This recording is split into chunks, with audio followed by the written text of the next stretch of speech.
주옵소서. 아버지, 부족한 중 세우셨사오니 성령께서 친히 말씀하여 주시고 온전한 도구로만 사용하여 주옵소서. 성령님 함께하여 주시기를 원하옵나이다. 네, 주여 주십니다. 네, 계시옵소서. 오늘 우리에게 주시는 하나님의 말씀 마태복음 7장 22절과 23절 두 절 말씀을 같이 봉독하실 때에 성령의 음성을 직접 들으시기를 축원합니다. 함께 봉독하십니다. 그날에 많은 사람이 나더러 이르되 주여 주여 우리가 주의 이름으로 선지자 노릇하며 주의 이름으로 귀신을 쫓아내며 주의 이름으로 많은 권능을 행하지 아니하였나이까 하리니 그때에 내가 그들에게 밝히 말하되 내가 너희를 도무지 알지 못하니 불법을 행하는 자들아 내게서 떠나가라 하리라. 예. 오늘 이 본문 말씀을 통해서 이제 가을에 지금 완전히 가을이 이제 접어들었잖아요, 그렇죠? 그러면 가을 계절 중에서 참 가을이 좋은 것 같죠. 덥지도 않고 선선하고 또 많은 풍성한 열매들을 우리가 볼 수 있어서 좋은 계절이라 생각을 하는데 이제 가을을 맞이해서 우리 신앙의 점검을 좀 한번 해보자. 우리도 이제 저 같은 경우도 이제 나이도 좀 먹을 만큼 먹었고 신앙생활도 했는데 이제 좀 인생 어떻게 보면 후반전, 그렇죠? 이렇게 좀 이제 바라보고 신앙도 그렇고 그래서 우리 사람들이 살다가 건강 검진을 하잖아요, 그렇죠? 그런데 요즘은 우리가 시대가 참 좋은 시대에 살고 있죠. 과거에는 병원에 가는 게 쉽지를 않았잖아요. 약국에 가서 약 사 먹는 것도 어려웠단 말이에요. 그만큼 어려운 시절에 살았는데 지금은 뭐 얼마든지 뭐 정말 아주 각 몸 분야마다 또 그러고 뭐 그 몸을 건강을 유지하기 위해서 수많은 식품들이라든가 여러 가지 또 뭐 운동이라든가 이런 것들이 아주 뭐라 그럴까요? 그냥 획기적으로 참 생각지도 못했던 일들이 우리는 알지도 못하는 일들이 지금 펼쳐지고 있는데 참 그런 세대에 살고 있어요.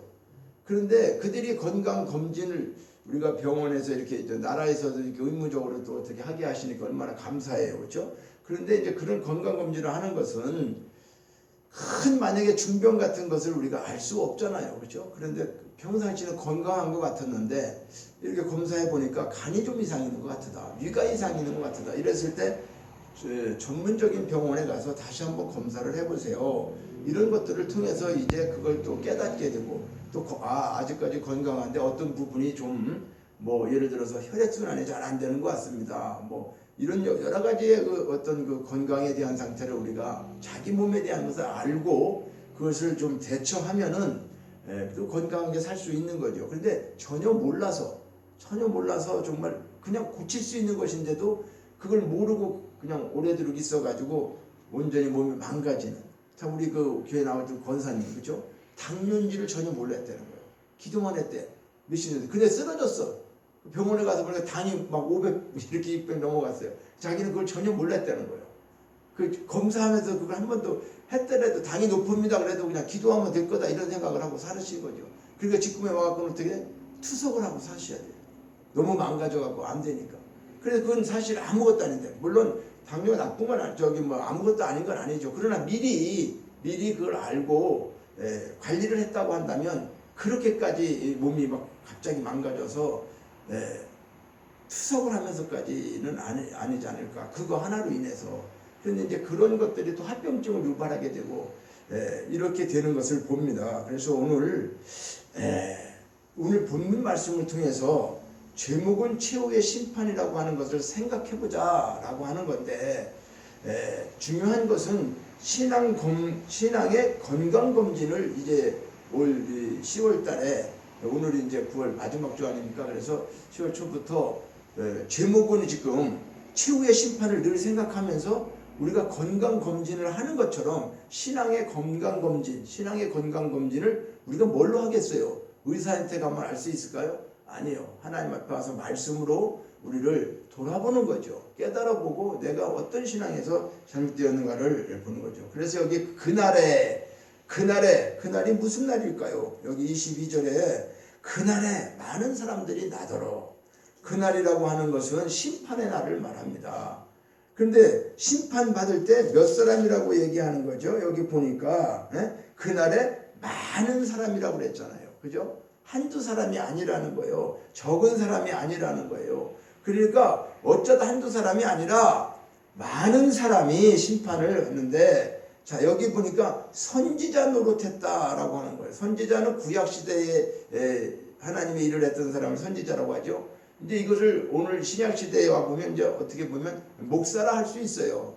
우리가 목사가 선지자다 그건 아니에요. 그러나 선지자와 비슷한 일, 그렇죠? 그 사역을 감당하고 있기 때문에 구약시대의 선지자가 신약시대의 목사를 할 수 있다. 그러면 목사들만 심판받는 거냐? 그거 그렇지는 않은데, 이제 제일 중요한 것은 이렇게 선지자들도 선지자 노릇을 한다고 하면서 제대로 하지 못하고, 목사 노릇을 한다면서 목사를 제대로 하지 못하는 그들에게 이제 하나님 예수님께서 말씀하시는 거죠. 그러니까 그날 심판의 때, 심판의 날에 많은 사람이 어떤 일을 당하는가? 선지자 노릇하고 주의 이름으로 귀신을 쫓아내고 내가 주님의 일을 많이 하고 권능도 행하고 죽은 자도 살리고 교회 부흥도 시키고 이런 많은 것을 했습니다. 주님의 이름으로 했다는 거예요. 주님의 이름으로 귀신을 쫓아내고 많은 권능을 행하지 않았습니까? 이게 무슨 말이죠? 그러니까 이거는 주님께서 아시는 일이죠. 그러니까 보고하는 게 아니라 내가 이렇게 했다는 걸 확인하는 말이죠. 그러니까 하나님, 주님 앞에 가서 그날에 많은 사람들이 아이고 주님 제가 이렇게 누구인데 이거 일하신 거 아시죠? 주님 이름으로 뭐도 했고 목회도 했고 뭐도 했고 다 이렇게 큰 선교도 하고 이런 거 한 거 아시죠? 내가 뭐를 했다고 보고하는 게 아니라 이걸 했다는 걸 인정하고 지금 자기 나름대로는 뭘 하는 거예요? 확인하는 거죠. 주님 앞에 나 이렇게 했습니다 라고 하는 거죠. 그런데 주님이 지금 뭐라고 말씀하는 거죠? 그렇게 말한 사람들에게 나는 내가 누구인지 나는 너를 모르겠다는 거예요. 좀 기가 막힌 일 아니겠어요? 주님의 이름으로, 주님이 진짜 모르셔서 이런 얘기를 할까요? 그 사람을 모르기 때문에 나는 너를 모른다 이런 얘기 뜻일까? 그게 아니죠. 그렇죠? 근데 주님께서 이 뜻밖의 이런 말씀을 나는 내가 누구인지 너를 모르겠다. 그러면 사람들은 제가 그 유명한 무슨 교회에 목회 노릇을 한 누구 이름입니다. 저 같으면 첫사랑교 황양수 목사입니다. 이렇게. 그러면 그 주님께서 그래? 좀 한번 생각해 보겠다. 글쎄다 한번 생각해 보자. 네가 뭐만 했다고? 이렇게 얘기하는 게 아니에요. 그러니까 그러면서 저를 모르십니까? 얘기할 때 그래 도무지 알지 못한다. 내가 너를 도무지 알지 못한다는 거예요. 생각해 볼 여지가 없다는 거예요. 내가 누군지를 생각 속에서 아예 두지 않고 염두도 한다. 그 예수님은 하나님이신데 그 사람이 누군지 그가 무슨 일을 했는지 몰라서 이런 말씀을 하시겠냐 그 말이에요. 아니라는 거예요. 그러면 이 본질의 의미는 뭐예요? 너 같은 선지자 둔 적이 없다. 너 같은 목사? 나는 엉터리 목사? 너한테 주의 일 하라고 한 거, 주의 일 이렇게 하라고 한 거 난 도무지 알지 못해. 내가 한 일에 대해서는 불법을 행했지 내가 하라는 대로 한 게 아니기 때문에 도저히 너를 기억할 수가 없고 너를 알 수가 없다. 이런 말씀이잖아요. 그렇죠?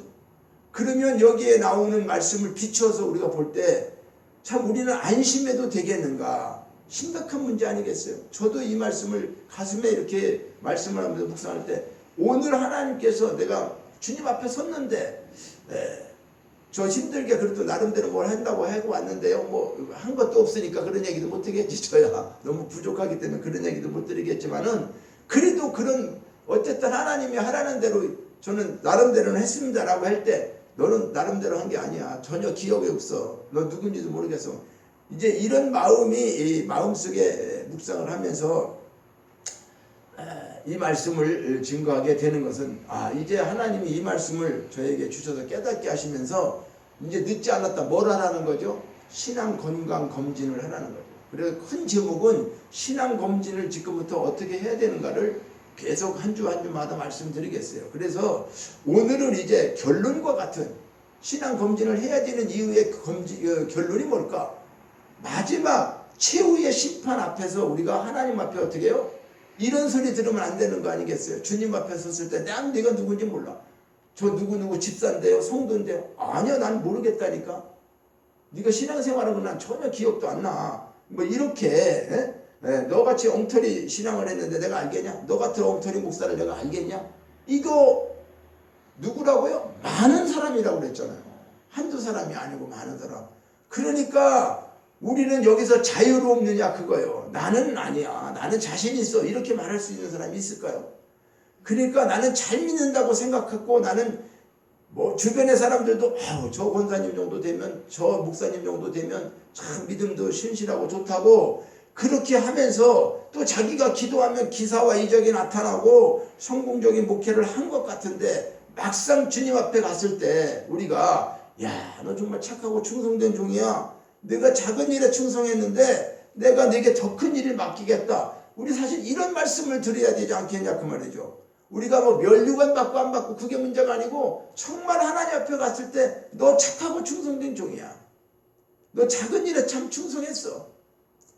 이런 말씀을 드려야 되는데 마음속으로 정말 이 말씀 준비하면서 너무나 부족한 자신을 발견하게 되면서 회개를 하고 이 말씀을 전하는 것은 함께 우리가 이 말씀을 통해서 우리 건강, 신앙의 건강 검진을 돌이켜보자.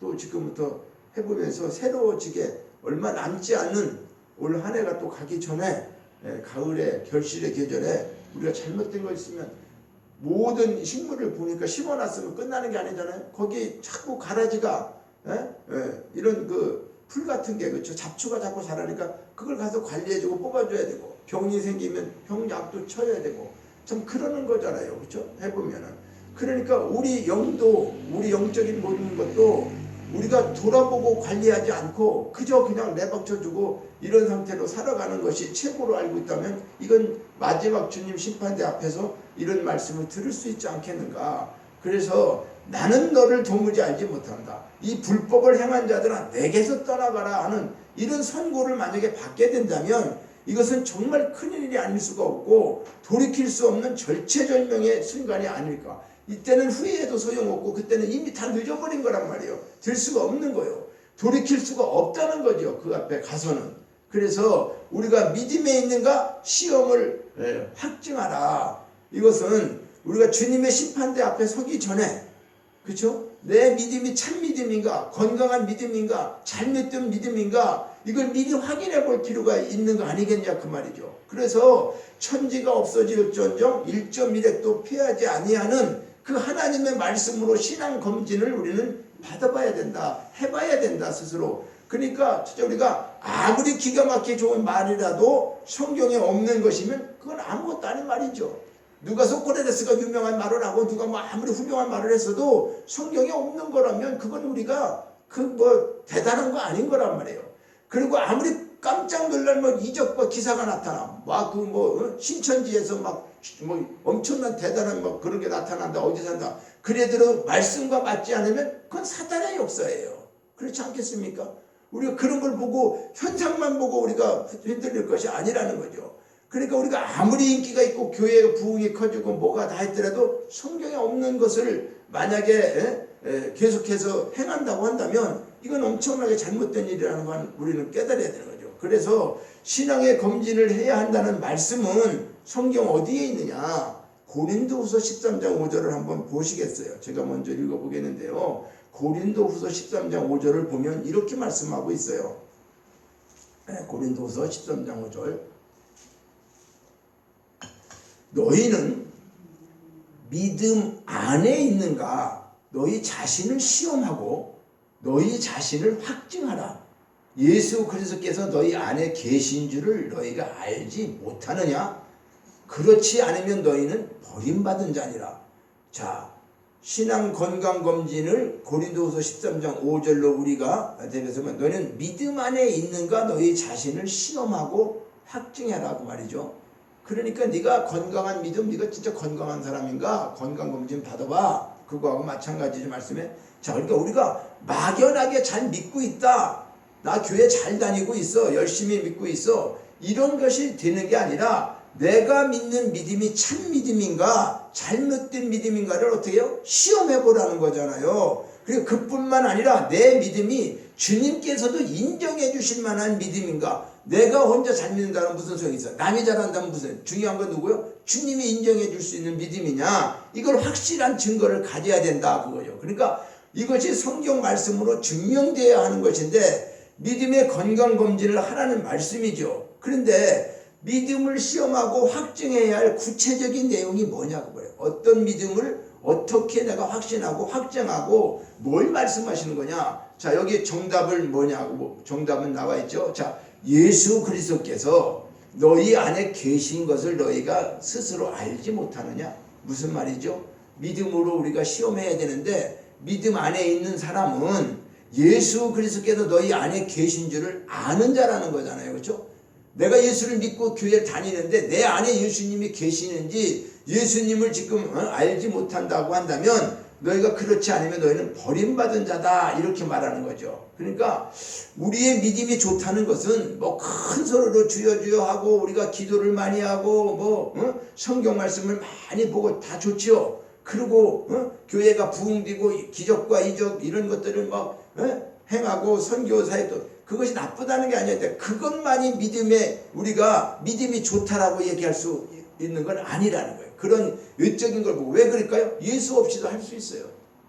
예수 그리스도 없이 그런 일을 할 수가 있다 그 말이에요. 그러니까 예수 그리스도께서 너희 안에 계신 것을 알지 못하느냐. 이거 안다라고 하는 단어는 우리 이 국어 사전으로 안다 모르는 걸 깨우치다 그런 내용이 아니라 헬라어로 기노스코라고 했는데 기노스코는 뭐냐면 지식으로 아는 걸 얘기하는 게 아니라고 봐요. 예수가 하나님 아들이고 그분이 십자가에서 죽으셨대 이렇게 지식을 해서 알려주는 게 아니라 이것은 내가 내 안에 계시는 주님과 어떻게 해요? 교제에서 체험적으로 아는 걸 얘기하는 거예요. 생활 속에서 늘 체험하는 거. 무슨 말씀인가 쉽게 얘기하면 연애를 할 때는 그 사람 다 알지 못하잖아요. 그렇죠?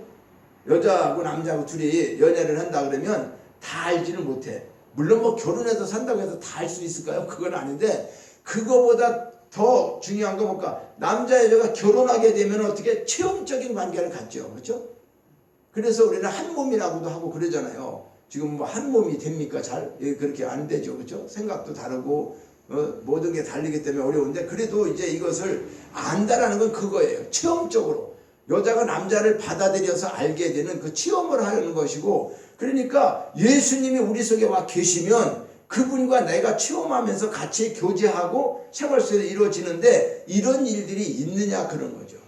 예수님을 안다는 게 우리가 성경적으로 지식적으로 믿음으로 우리가 알고는 있는데 이게 체험적으로 주님과 교제하면서 그분을 체험해서 생활 속에서 우리가 알고 있느냐. 그러니까 여러분의 마음속에 예수님께서 계신다는 것을 우리가 잘 알고 있는 거하고 알지 못하는 거하고 그리고 이걸 지식적으로만 알고 있는 거하고는 다르다는 거죠. 그러니까 기노스코라고 하는 거, 기노스코라는 건 예수님을 지식적이 아닌 체험적으로. 그러면 이런 얘기 할 수 있죠. 아우 나는 예수님 뭐 죽을 때 간증들이 많이 있죠. 그렇죠? 예수님 이렇게 믿게 되고 그래요. 그 체험 하나 가지고 우리가 예수님을 안다 할 수는 없죠. 예수님을 깨닫게 하고 믿게 하는 과정은 있죠. 내가 병에 걸렸다가 살게 됐고 또 뭐 사업이 망했다가 주님을 만나게 되고 어떤 과정이든지 주님께서 우리를 부르시는 과정은 여러 가지가 있었죠. 그런데 그때 주님을 뜨겁게 만나고 회개하고 그랬어요. 그래서 구원 받은 거예요. 하나님을 뜨겁게 믿었어요. 그런데 그것이 물론 구원 받는 것이 이제 없어졌다 그런 게 아니라 그렇게 된 것으로 끝나는 게 아니고 우리가 한번 태어나서 약 한 번 먹고 끝나는 게 아니잖아요. 그리고 내가 그 병이 낫는지 안 낫는지를 다시 검사해야 되는 것처럼 주님이 구원을 우리를 통해서 주셨어요. 하나님께서 창세전 언약을 통해서 우리가 구원을 주셨습니다. 그럼 구원을 받았어요. 받을 때 주님과 뜨거운 교제나 체험이나 이런 게 다 있죠. 그죠? 그래서 하나님을 우리가 지금까지 믿고 오면서 신앙생활을 뭐 하고 있다 이렇게 말씀하실 거예요. 그런데 왜 여기서 이런 말씀을 하는 것일까? 네?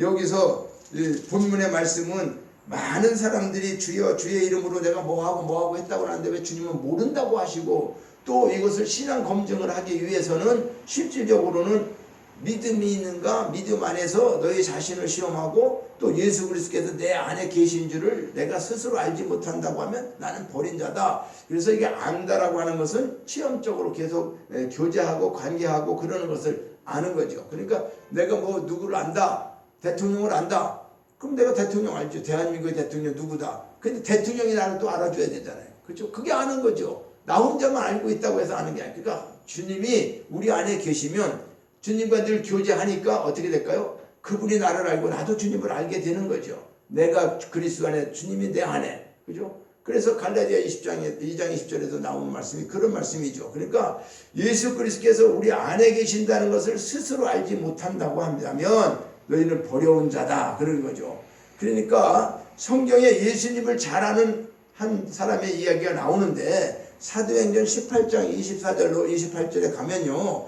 알렉산드리아에서 난 아볼로라고 하는 유대인이 에베소에 이르니 그는 언변이 좋고 성경에 능통한 자라. 일찍이 주의 도를 배워서 열심히 가르치나 요한의 세례만 아들 따름이라. 브리스길라와 아굴라가 듣고 데려다가 하나님의 도를 더 정확하게 풀어 이르렀더라. 그랬더니 28절에 이는 성경으로서 예수는 그리스도라고 증언하여 공중 앞에 힘있게 유대인들의 말을 이기더라. 이 말은 뭐냐면 알렉산드리아에서 아볼로라고 하는 사람이 에베소에서 말씀을 전하는데 참 뭐라고요? 언변도 좋고 성경에 능통했다는 거예요. 그 성경을 많이 안다는 거죠. 하나님 말씀은. 그죠? 그런데 일찍이 그것도 어릴 때부터 그렇게 쉽게 얘기하면은 말씀과 하나님 말씀을 잘 전하면서 이렇게 능통한 자였는데 주님의 도를 배워서 열심히 가르쳤다. 그러니까 참 귀한 사람이죠. 그런데 그가 요한의 세례가 뭐죠? 물 세례만 알았다. 예를 들어서 그렇게 얘기했어요. 그러면서 성경에 지금 사도행전에 근데 그때에 브리스길라와 아굴라라고 하는 사람은 어떤 사람이냐 하면 부부인데 바울과 함께 천막을 짓고 이런 그런 일을 하는 사람이었어요. 그런데 그가 그 브리스길라와 아굴라가 그 에베소에서 아볼로라는 사람을 만나갖고 말씀을 듣다가 보니까 그가 성경에 능통하고 언변은 좋은데 하나님을 제대로 알지 못하는 것 같아갖고 그 사람이 데려다가 하나님의 도를 더 자세히 가르쳤다. 자, 그랬더니 26절에 그가 하나님의 도를 더 자세하게 배웠다고 해요. 누가? 아볼로라고 하는 사람이 누구에게 배운 거요? 브리스길라와 아볼로에게. 그러면 이거를 얘기할 때 그가 가르쳤다는 것은 성경을 가르치고 신학을 가르쳤다는 게 아니에요. 왜 그러냐면 브리스길라와 아굴라는 뭐 신학을 가르치는 교수도 아니고 그렇게 바울을 통해서 자기가 그런 천막 제조업자 학문도 많지 않고 성경에 능하지도 않아요. 그런 사람이 어떻게 하나님의 도를 가르쳤을까? 그러니까 여기서 참 의문점이 있어요. 그런데 그렇게 어릴 때부터 잘 알고 언변도 능하고 잘한 사람을 무엇을 가르쳤다는 걸까? 성경을 가르친 게 아니에요. 신학을 가르친 게 아니란 말이죠. 그럼 뭘까요?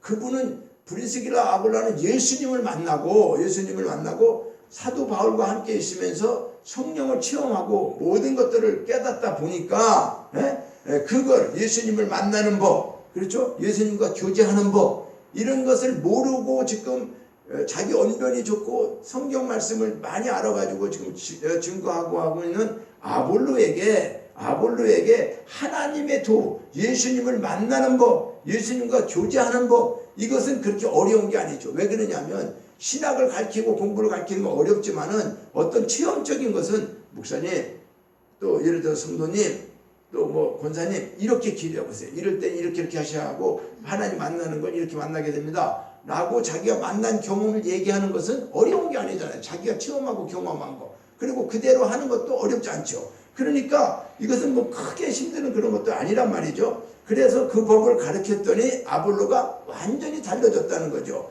참 아볼로도 대단한 사람 아니겠어요?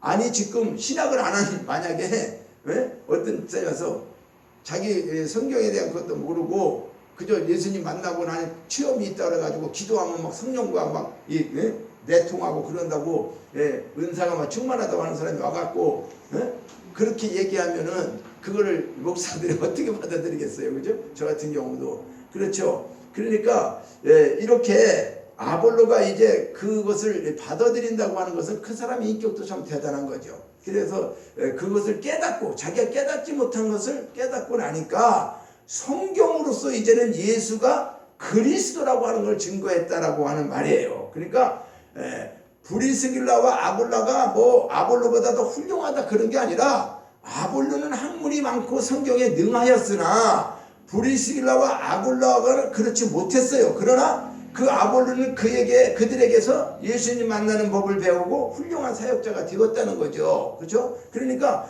브리스길라와 아볼라는 예수님 만나는 법을 알았지만 그는 또 어떻게 해요? 학문이 많지 않았어요. 그러니까 성경에 능하지 못해가지고 끝내 그 사람은 어떻게 해요? 사역자가 된 것은 아니고 신령한 그냥 평신도로 머물러 있었던 것이죠. 계속 그렇게 성경에 보면. 그래서 많은 사람들이 훌륭한 목회자가 되려고 하면 뭐 신학이나 학문은 별 필요가 없고 성령만 충만하면 된다 생각하는데 이것은 어떻게 해요? 아주 잘못된 생각이죠. 우리가 지식은 다 필요 없다. 그냥 뭐 성령만 충만하면 된다. 이런 주의로 가서도 안 된다는 거죠. 왜 그럴까요? 우리가 성경에서 보면 베드로와 바울은 대단한 사람들이었죠. 그죠? 근데 생각해 볼 때 베드로는 예수님의 수제자였어요. 그는 어떻게 보면 학문보다도 직접적인 이런 어떻게 보면은 그 성령에 충만한 그렇죠? 그런 사역을 많이 했죠. 그렇다고 해서 바울은 성령 충만하지 않았냐 그런 게 아니라 어떻게 보면은 그런데 실질적으로 기독교에 미친 영향력은 당연히 누가 더 으뜸일까요? 바울입니다. 베드로보다는. 베드로도 사역을 많이 했고 바울도 얘기했어요. 근데 같은 상태에서 기독교의 모든 것, 학문과 이런 것들을 누가 더 능통했냐? 사실은 바울이 더 능통했죠. 그는 많이 배웠고 많이 깨닫고 그래서 신약성경 10시권 이상을 쓰게 되는 그런 것을 하게 됐죠. 그러니까 하나님 말씀을 연구하는 것은 우리가 필요한데 그런데 기본이 되는 몇 가지를 우리가 깨달아야 되는데 저는 그런 생각을 해요. 부족하더라도 그냥 하나님 말씀을 좀 깨닫고 연구해서 그걸 좀 이렇게 진리의 말씀에서 벗어나지 않고 그런 것은 대비하고 있습니다. 그러니까 내 나름대로 전하는 게 아니라 이걸 본문을 정했으면 이걸 읽고 또 주석 같은 데서 또 아니면 히브리어 원어나 이런 데서는 이걸 단어 한마디가 오늘 그렇게 안다라고 하는 것이 그런 것처럼 체험해서 안다고 하는 것처럼 그냥 우리 어떤 국어사전에서 단어를 찾는 것이 아니라 성경의 성경의 해석은 다르기 때문에 그런 부분들을 또 하나님이 깨닫게 해주시고 그런 것을 배우게 하시고 알게 해주셔서 참으로 저는 또 감사한 것은 저 같은 사람 많은 학문도 없고 그런데도 불구하고 하나님이 계속 말씀으로 저를 깨닫게 해주시고 알게 해주시고 나름대로 지혜를 주시고 이렇게 하시는 것에 대해서 너무나 감사한 거예요. 그러니까 하루의 생활이 어떤 때는 말씀 하나 준비하기 위해서 몇 시간씩 A4 용지 하나를 컴퓨터에서 이렇게 정리하는 것이 참 그냥 편지 쓰듯 하는 것이 아니라 엄청난 시간이 소요되면서 저 스스로도 묵상하고 또 회개도 하고 또 어떻게 하면 성도님들한테 한 분이라도 이 말씀이 잘 전달돼서 정말 본질적인 주님이 말씀하는 본질이 그들 심령 속에 들어가서 이것이 열매가 맺혀지고 정말 온전히 하나님의 사람으로 세워질까. 그래서 진리의 말씀을 증거하고자 나름대로 연구를 하고 있는 것은 하죠. 큰 이렇게 연구실처럼 하는 건 아니지만 제 마음은 항상 그렇습니다. 말씀에 대한 연구는 계속해서 해야 된다라고 하는 거지. 그리고 목사들도 만나보면 말씀 그렇게 기도하러 가자 성령 물론 그것도 맞고 다 하는데 그래도 저는 은사 쪽인 것보다 어쨌든 말씀 쪽으로 나름대로 많이 비중을 갖고 초창기 때는 몰랐어요. 말씀보다도 은사 쪽으로 많이 갔어요. 왜 그랬냐? 그 말씀을 알고 하나님을 만난 게 아니고 물론 교회를 다녔지만 저희가 직접 만나게 된 건 뭘까? 하나님이 주신 은사를 통해서 강력하게 알게 됐기 때문에 이런 것들로 하나님 이루어진다 해서 그런 쪽으로 많이 이제 기도하면 이 말씀이 들려져야 되고 치유가 되고 이런 것들이 막 눈에서 일어나고 이게 그런 쪽으로 많이 가니까 어느 순간에 하나님께서 그것을 막으신다는 게 아니라 그게 중요한 것보다도 더 중요한 것은 말씀이신 하나님을 아는 것이다 라고 하는 그런 것들이 제가 오면서 은사 쪽보다는 이제 말씀 쪽으로 많은 연구를 하면서 그쪽으로 세미나도 이렇게 많이 가고 했던 것 같아요. 그런데 이제 그러다 보니까 좀 연구하고 말씀을 이렇게 모르고 그냥 덮어놓고 막 믿자고라고 얘기하는 거 그런 건 좀 아닌 거다 싶어요. 그래서 왜 말씀이냐? 진리기 때문에 그래요. 요한복음 14장 6절에 보면 내가 곧 길이고 진리고 생명이다. 주님의 말씀이 내가 곧 길이고 진리고 생명이다. 말씀이 진리죠. 요한복음 16장 13절에 보면 진리의 성령이 오시면 그가 너희를 모든 진리 가운데로 인도한다. 그리고 요한복음 17장 17절에도 아버지의 말씀은 진리다. 진리라는 거죠. 기독교에는 세 가지 꼭 있어야 할 것이 있습니다. 그것이 뭐죠? 믿음, 소망, 사랑이죠. 우리가 늘 얘기하는, 그죠? 다른 종교에 없는 우리 기독교는 믿음과 소망과 사랑을 항상 우리가 있어야 된다고 해요. 그래서 그 중에 뭐 제일은 사랑이라고 하지만, 자, 믿음이 아무리 중요해도 진리가 없는 믿음은 미신이에요. 미신. 잘못된 거예요. 진리 위에서 믿음은, 진리가 아닌 믿음은 이단이란 말이에요. 이단이에요. 우리 이걸 분명히 해야 돼요. 믿음이 중요해요. 믿음, 소망, 사랑이 우리 기독교의 아주 3대 원칙까지 중요한데, 이게 진리가 없는 믿음은 미신이 되는 거고 진리가 없는 믿음은 이단이란 말이에요. 그러면 자, 진리 위에서 하지 않는 소망은, 진리 위에서 진리가 아닌 소망은 뭘까? 허황된 꿈이죠. 그죠? 네. 그리고 잘못된 진리 위에 소망이라고 하는 것은 기복신앙을 만들어내는 거예요. 잘못된 진리 위에 소망, 내가 뭐가 되고 하는 거, 믿음이 아닌 잘못된 진리 위에서 되는 소망은 기복신앙이죠. 그러면 사랑은 어떨까요? 아무리 사랑이 중요하다고 해도 진리를 떠난 사랑은 불륜이에요.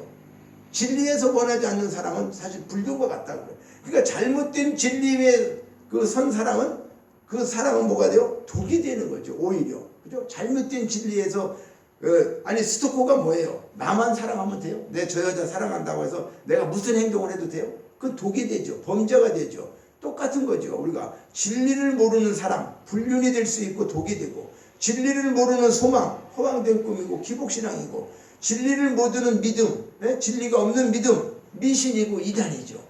그러니까 진리는 비진리가 있고 잘못된 진리가 있다는 거죠. 그러니까 성령은 진리의 영이다. 진리의 성령이 우리를 진리 가운데로 인도하신단 말이에요. 우리가 뭐 어떻게 하겠어요? 진리의 영이 오셔야 돼요. 그래서 요한복음 16장 13절에 보면 그러하나 진리의 성령이 오시면 그가 너희를 모두 진리 가운데로 인도하신다. 그리고 요한복음 8장 39절에 32절에 보니까 진리를 알지니 진리가 너희를 어떻게 자유케 하리라. 그러니까 이 진리가 우리를 자유케 한다는 거죠. 자, 기독교는 진리에서 한 발자국도 벗어날 수가 없어요. 이 말은 뭐냐? KTX 우리 한번 연상을 해봐요. 얼마나 고속열차가 잘 달립니까? 그죠? 근데 그 KTX가 아무리 잘 달려도 철로길 위에 있을 때 잘 달리는 거잖아요. 그죠? 근데 철로를 이탈하면 어떻게 해요? 한 발자국도 움직일 수 없는 거예요. 한 발자국도 움직일 수 없어요. 아무리 잘 달리는 KTX 고속열차도.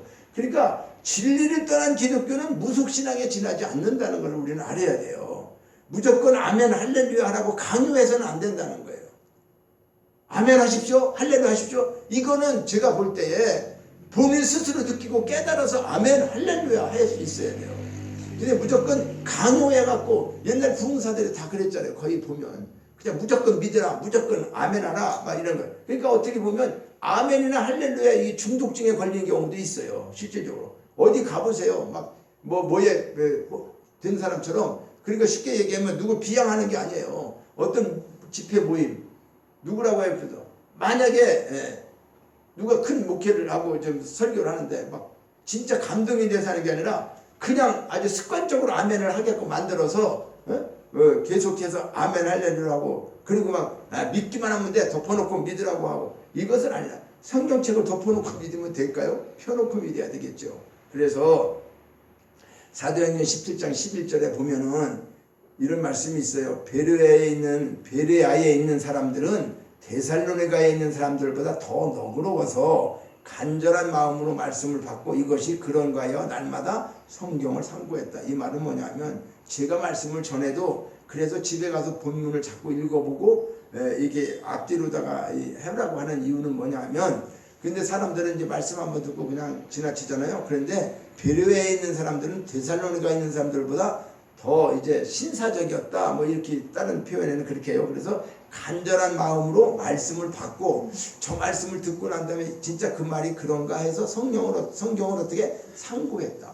성경을 맨날 읽고 깨달아 봤다는 거예요. 우리가 이제 유튜브 같은 데서 나오는 말씀도 다 듣고 은혜가 되잖아요. 적고 그래요. 그리고 깨달아 봐야 돼요. 이것이 정말 그런가요? 이것이 그런가요? 이것은 물론 성경으로 상고해야 된다는 거죠. 그러니까 이런 것들을 통해서 오늘 이 시간이 한정돼 가지고 자세한 말씀 다 말씀을 많이 못 드리겠는데, 일단은 오늘 이 본문 말씀을 통해 가지고 우리가 중요한 것은 최후의 심판에 우리가 서게 됐을 때에 주님으로부터 우리는 어떤 음성을 듣게 될까, 그런 것을 우리가 깨달아 보고, 또 그리고 이제 우리 신앙에 대한 것을 건강검진을 할 때 이제 다음 시간에는 믿음이면 믿음에 대한 거, 기도면 기도에 대한 걸 조목조목 이제 했습니다. 왜 그러냐면 우리 인체가 건강하다면 간도 별도로, 그렇죠?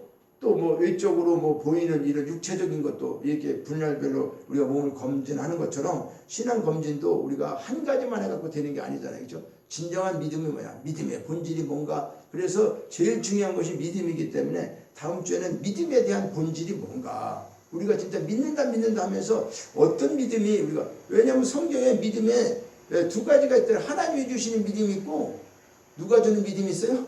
마귀가 주는 믿음도 있어요. 그걸 귀신의 믿음이라고 그래. 귀신의 믿음. 야고보에서 얘기하고 있어요.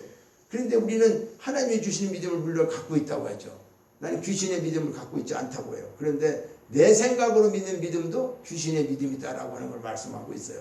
하나님 주시지 않으면. 그래서 이렇게 우리가 이 중요한 말씀을 깨닫게 되면서 오늘 이런 건강검진, 신앙 건강검진을 우리가 해보자라고 하는 이제 전초전과 같은 말씀을 드렸는데, 최후의 심판, 그죠? 그 자리에 섰을 때 우리의 모습을 한번 연상해 보면 살아야 되지 않을까요?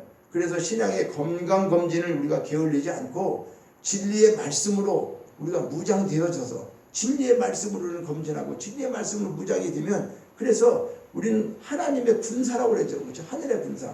그리고 또 어떻게 해요? 하늘에 속한 자.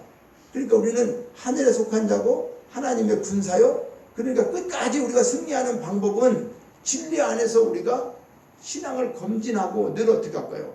늘 우리가 훈련하고 경건을 연습하고, 그거 외에는 없어요. 그래서 사람이 건강하려고 그러면 우리가 음식도 골고루 먹고 운동도 하고 그 기본적인 걸 얘기하는 것처럼 성경에서도 그 말씀을 하는 거죠. 우리가 물론 다 어떻게 거룩하게 다 모든 걸 삽니까?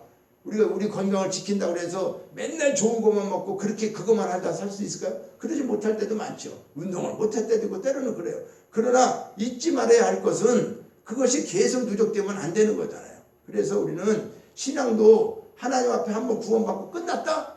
이게 아니라 그 말이죠. 그러니까 우리가 말씀을 통해서, 진리의 말씀을 통해서 늘 우리가 검사하는 것처럼 내 영혼에 대한 것을 우리가 늘 생각하면서, 중요한 것은 마지막 때에, 그렇죠? 우리가 병 걸려서 병원에 쓰러져 있으면은 그때는 어렵지 않습니까? 그것처럼 우리가 건강할 때에 하나님께서 주신 것을 감사하면서 기쁨으로 살아가면서 신앙생활도 내 환경 속에 어찌 됐든지 간에 하나님이 주시는 진리 안에서 말씀 붙잡고 우리가 승리하는 그런 삶으로 우리가 살아갈 때에, 마지막 때 주님 앞에 섰을 때 다른 사람이 뭐라고 하는 게 아니라, 내가 어떤 게 아니라 주님이 알아주셔서 너는 착하고 충성된 종이다, 그렇죠? 우리에게 그런 말씀 들을 수 있다라고 한다면 그보다 더 큰 것이 없지 않겠는가. 그래서 이 땅에 살아가면서 우리가 건강도, 육체의 건강도 우리가 중요하고 또 영적인 건강 다 중요합니다. 그래서 영육을 강건하게 하고 치유하는 그런 축복을 통해서 끝까지 승리하는 저와 여러분 되시기를 주님의 이름으로 축원합니다. 하나님 아버지, 최후의 심판에서 그날에 많은 사람이 나더러 주여 주여, 우리가 주님 이름으로 아버지 선지자 노릇하고 귀신을 쫓아내고 권능을 행하지 아니하였나이까? 그때에 내가 너희를 도무지 알지 못하니 불법을 행하는 자들아 내게서 떠나가라, 이 말씀하셨던 주님의 그 음성을 우리가 늘 귓전에서 잊지 않게 하여 주옵시고, 나의 모습이 주님 앞에 섰을 때 과연 어떻게 될까 늘 생각하면서 우리가 신앙을 검진하는, 건강검진하듯 우리 신앙을 돌아보고 말씀으로 믿음 안에 예수 그리스도가 우리 안에 없다고 한다면 우리가 무엇을 하든지 그것은 허상이고 잘못된 것입니다. 그래서 예수를 안다는 것은 지식적으로 아는 것이 아니라 체험적으로 그분과 교제하며 아버지 하나님 우리가 삶 속에서 늘 주님과 함께 동행하는 그러한 삶을 아버지 살지 않는다고 한다면 겉으로 보는 그림은 그리스도인이고 속은 아무것도 없는 잘못된 믿음이 아버지 우리에게 있을 수 있사오니 이제 이런 말씀을 통해 진리의 말씀으로 우리의 신앙을 점검하고 돌아보고 이 가을의 계절에 결실을 맺을 수 있도록 우리 모두에게 성령님 도와주시고 함께하여 주시옵소서. 감사드리고 예수님의 이름으로 기도하옵나이다. 아멘. 이제 자리에서 일어나셔서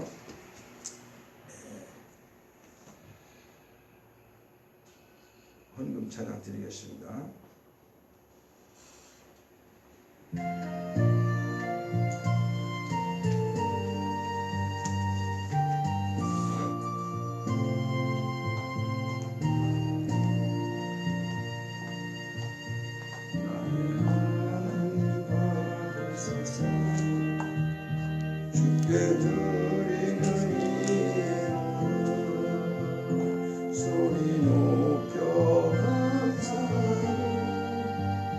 주께 드리네 아멘.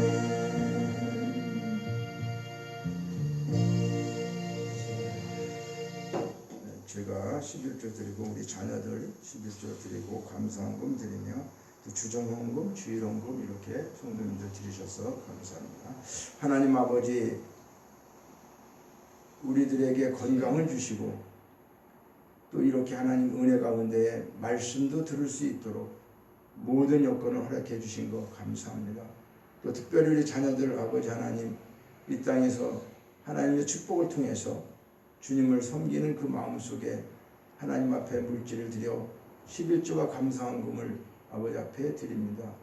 또 우리 아버지 집사님 성도님 주일헌금과 주정헌금과 하나님 감사해서 드려지는 이 귀한 아버지 예물을 받아주시옵시고 이 드려지는 물질을 통해서 이 땅에서도 하나님이 주신 축복을 다 누리게 하여 주시고 또 우리가 하늘의 신령한 축복을 이미 받았지만은 그 축복을 누리게 하여 주시기를 원합니다.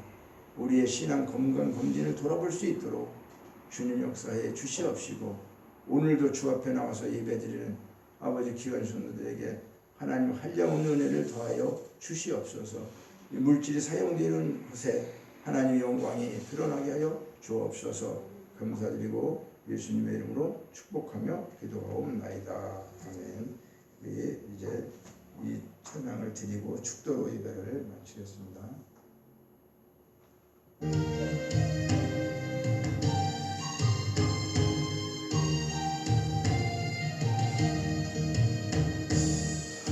하나님을 아버지라 부르는 자는 좋은 일이 있으리라 많이 있으리라.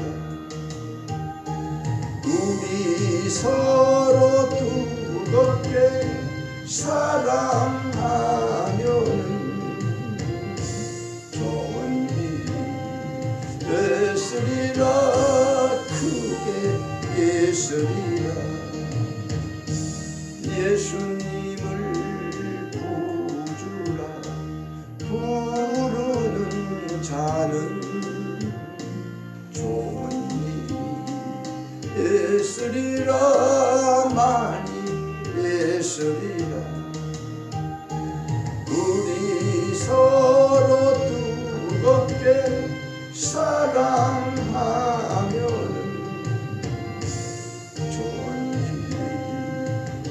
있으리라 크게 있으리라. 성령님의 인도를 구하는 자는 좋은 일이 있으리라 많이 있으리라. 우리 서로 뜨겁게 사랑하면 좋은 일이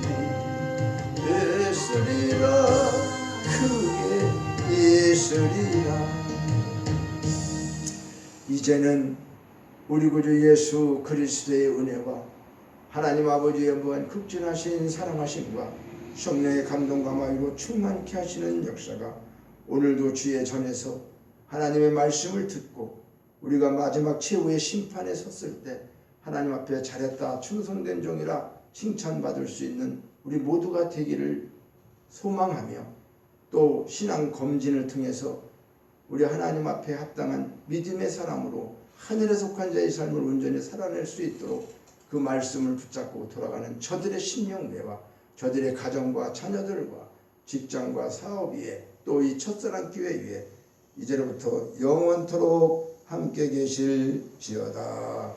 아멘.